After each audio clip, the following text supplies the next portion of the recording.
نعرہ تکبیر! نعرہ تکبیر! نعرہ تکبیر! آپ مجھے یہ بتائیے، میں ان لوگوں سے آج معذرت بھی نہیں کروں گا کہ جن کی دھلائی اب میں کرنے لگا ہوں، اگر ان کے ساتھ ان کا کوئی تعلق ہے، لیکن میں دلیل کی بنیاد پہ آپ سے بات کروں گا۔ مجھے یاد ہے جب بھٹو صاحب کو حکومت سے محروم کر دیا گیا تو ضیاء الحق صاحب تشریف لائے۔ تو ضیاء الحق صاحب، میں اس وقت کویت میں تھا اپنی ملازمت کے سلسلے میں، تو ہماری مجبوری یہ تھی کہ ہمیں سفارت خانے والوں نے کہا کہ جی آپ ایسا کیجئے کہ ہمارے صدر آ رہے ہیں، ان کی یہ خواہش ہے کہ جتنے بھی یہاں پہ اسکلڈ آدمی ہیں وہ ان سے ملاقات کریں۔ اور اس وقت بھی بدنصیبی سے قرآن فعال میرے نام اس لیے نکلا کہ میں کیونکہ کویت کے جتنے مسلمان انجینئرز تھے میں اس سوسائٹی کا صدر تھا۔ تو جب میں ضیاء صاحب سے ملنے کے لیے گیا تو میری زندگی کا وہ پہلا موقع تھا جب میں کسی ہیڈ آف دی اسٹیٹ سے میری ملاقات ہو رہی تھی، وگرنہ مجھے اپنی حیثیت کا پتہ ہے کہ میں تو کسی پٹواری سے ہاتھ ملاؤں تو 8 دن ہاتھ نہیں دھوتا۔ ضیاء صاحب نے مجھ سے جب مصافحہ کیا تو مصافحہ کرنے جائے مجھے انہوں نے گلے لگا لیا، اور گلے لگانے کے بعد انہوں نے میرا جو بازو پکڑ کے مجھے اس اسٹیج پہ لے کے گئے، تو مجھے اس وقت یہ محسوس ہوا کہ ضیاء صاحب جو ہیں میرے سیکرٹری ہیں، جیسے صدر تو پاکستان کا میں ہی ہوں۔ بے شمار وعدے ہم سے اس وقت بھی ہوئے پاکستان کی تعمیر کے لیے۔ اگر آپ کو یاد ہو تو پاکستان کے ایٹمی پلانٹ کے لیے دنیا میں 2 ملکوں نے اپنے ٹینڈر سبمٹ کیے تھے، تو میں نے اور اس کے بعد امریکہ کے کہنے کے اوپر انہوں نے وہ ٹینڈر واپس لے لیے تھے۔ تو میں نے ضیاء صاحب سے یہ درخواست کی، میں نے کہا کہ آپ دیکھیے میں یہاں اس ملک میں اور میری کمپنی جو ہے ہم یہاں پہ اینکر، ہم جتنے بھی یہاں پہ نیوی کے جو ڈاکس ہیں وہ بنا رہے ہیں، ایئر فورس کے جو ایئر فورس کے بھاری جہازوں کے لیے ایئرپورٹس تیار کر رہے ہیں۔ دنیا کی کون سی ایسی چیز ہے جو ہم یہاں تیار نہیں کر رہے؟ ہمیں اس بات کی انتہائی خوشی ہوگی کہ ہم اگر اپنے ملک کے لیے بہنے والے گندے پانی کی نالیاں بھی بنائیں تو ہمارے لیے وہ بات سے صد افتخار ہوگا۔ تو آپ اس بات سے مت گھبرائیں، انشاءاللہ ہمارے پاس ہر چیز موجود ہے۔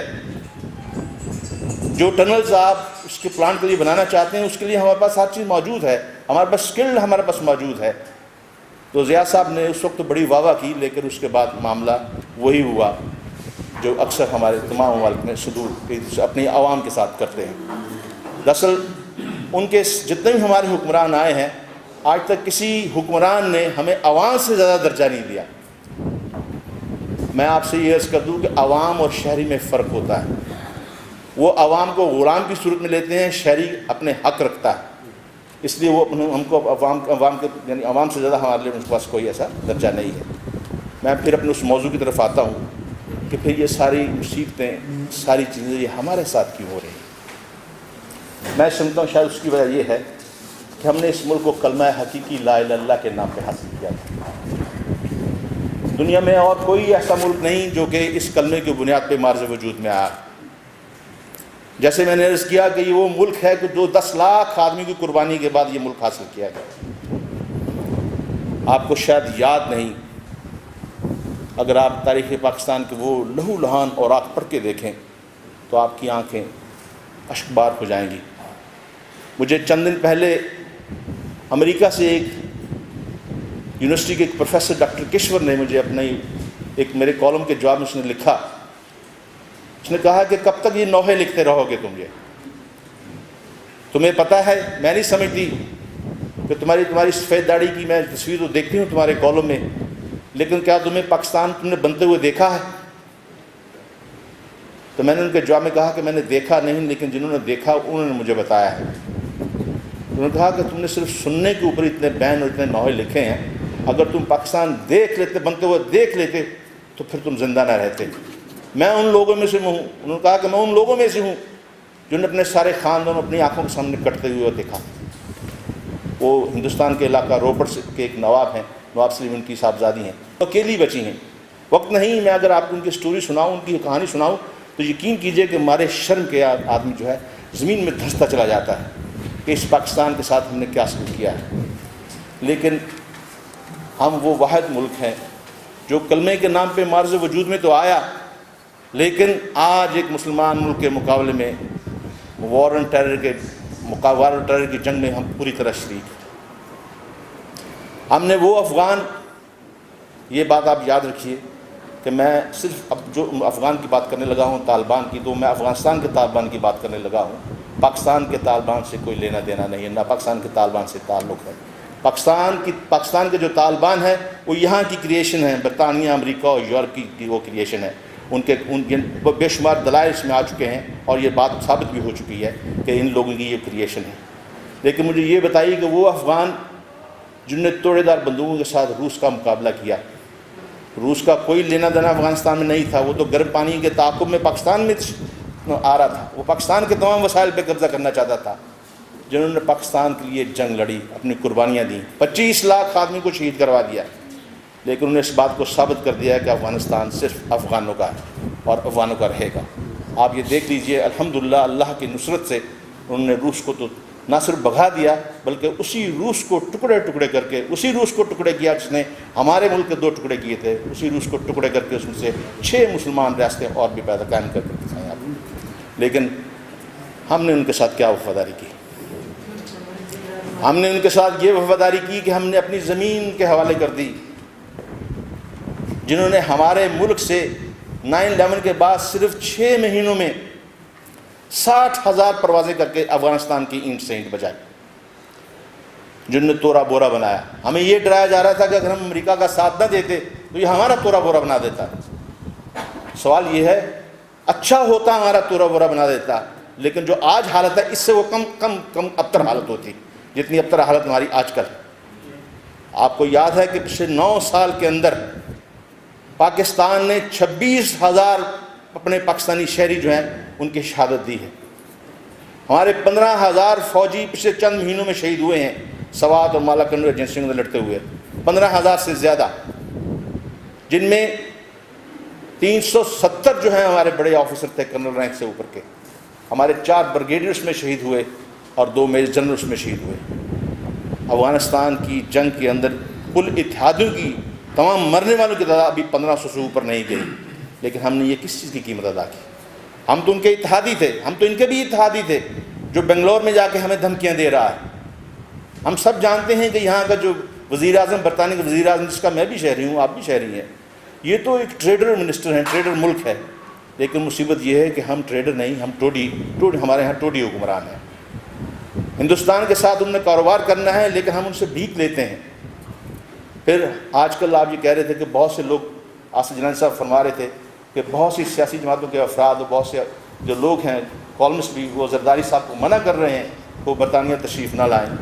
لیکن وہ برطانیہ کیسے تشریف نہ لائیں؟ این آر او کا خالق تو برطانیہ ہی ہے، صحیح مالک اور آقا تو برطانیہ اور امریکہ ہے، اور کس طرح برطانیہ تشریف نہ لائیں؟ پھر انہیں اپنے بچے کی تاج پوشی کرنی ہے، برمنگھم میں سیاست میں لانے کی اس کی تاج پوشی کرنی ہے۔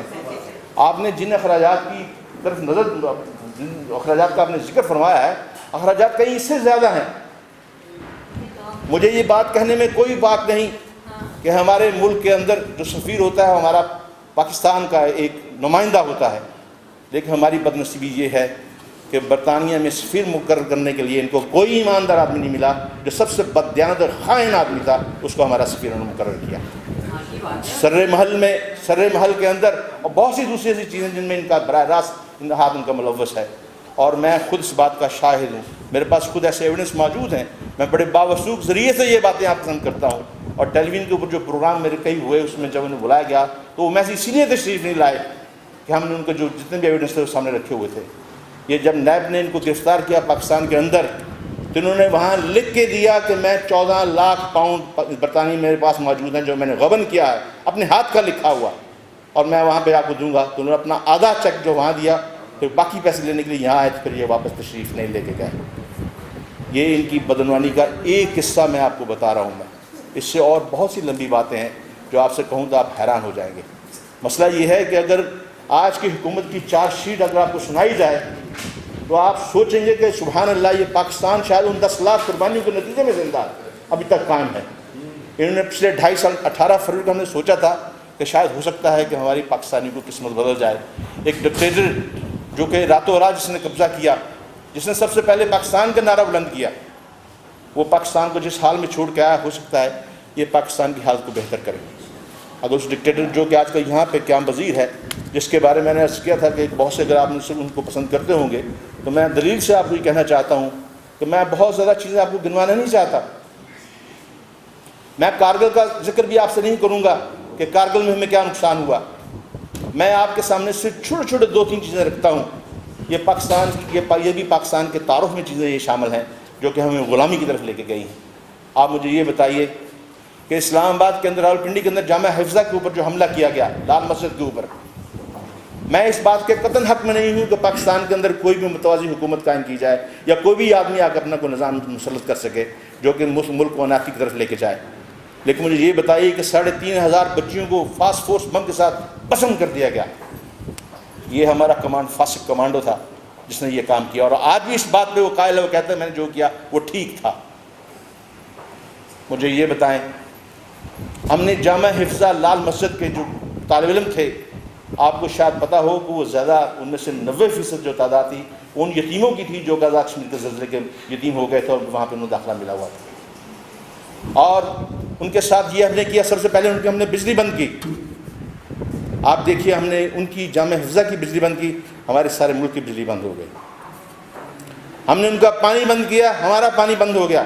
آج ہندوستان سے ہم وویلا کر رہے ہیں کہ ہمارا پانی بند ہے، لیکن ہمارا پانی بند ہو گیا. ہم نے ان کا کھانا بند کیا، ہمارا آٹا بند ہو گیا. آپ کیا سمجھتے ہیں کہ وہ جو بے گناہ بچیاں جامعہ حفظہ میں ماری گئیں، شہید کر دی گئیں، کیا ان کا حساب خدا نہیں لے گا؟ وہ تو کہتا خبردار انہیں مردہ نہ کہو، وہ زندہ ہیں، لیکن تمہیں اس کا شعور نہیں ہے. اللہ تعالیٰ تو یہ فرماتے ہیں کہ ہم تو تمہیں ضرور آزمائیں گے، ہر حال میں آپ کو آزمائیں گے. آپ کو امن سے خوف میں لا کے، آپ کو پھل باغ خوراک دے کے بھوک کی طرف لے جا کے، آپ کو امن سے خوف کی طرف جا کے آپ کو ضرور آزمائیں گے. اگر آپ اس آزمائش میں پورے اتریں گے اور اس پہ صبر کریں گے آپ، تو پھر آپ کے لیے کوئی انعام ہے. لیکن ہم کہتے ہیں کہ ہم نے جامعہ حفظہ کی بچیوں کو مار کے بہت اچھا کام کیا. ایک امریکن جرنلسٹ تھی ایوان، اس نے اس مشرف سے یہ سوال کیا کہ پریزیڈنٹ، آپ کے پاس تو ایسی گیسز موجود تھیں کہ اگر وہ ان گیس کے گولے آپ پھینکتے تو سب کو ان سب کو بے ہوش کر کے آپ نے قبضہ کر سکتے تھے، تو آپ نے یہ کام کیوں، آپ نے یہ طریقہ کیوں نہیں اختیار کیا؟ تو اس نے یہ نہیں کہا کہ تم غلط کہہ رہی ہو، اس نے کہا it is too late now. یہ کیا اعتراف جرم نہیں ہے؟ یہ بھی تو ایک اعتراف جرم ہے. آپ مجھے یہ بتائیے کہ پاکستان میں پھر بہت سے لوگ ایسے ہیں جنہوں نے یہ کہا کہ سب سے پہلے پاکستان اور خوشحال پاکستان کا ہم پہلے نعرہ لگائیں گے.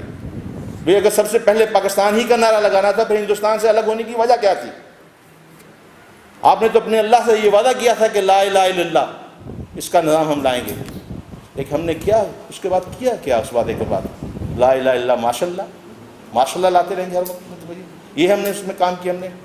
ہم اگر ایک آدمی سے 2 دفعہ وعدہ کر لیں اور وعدہ خلافی ہو جائے تو 3 دفعہ ہم پہ اعتبار کرنے کو تیار نہیں ہوتا. ہم اپنے اللہ سے روزانہ 51 مرتبہ وعدہ کرتے ہیں کہ اللہ ہم تمہیں سے مدد چاہتے ہیں اور تمہیں سے مدد مانگیں گے اور ہمیں سیدھا راستہ دکھا. ہمیں شاید اپنے ان الفاظ کا ادراک نہیں ہے کہ ہم اللہ سے کیا وعدہ کرتے ہیں. 51 مرتبہ اللہ سے وعدہ کر کے ہم پھر اس کی وعدہ خلافی کرتے ہیں. آپ مجھے یہ بتائیے کہ آج ہماری دعائیں قبول کیوں نہیں ہو رہی؟ اس 63 سالوں میں مجھے یہ بتائیے کہ 3,500 قریب تو جمعے کے دن آئے جن کو عید کا دن کہا جاتا ہے. ہم نے اپنی مصیبتوں پہ استغفار کیا.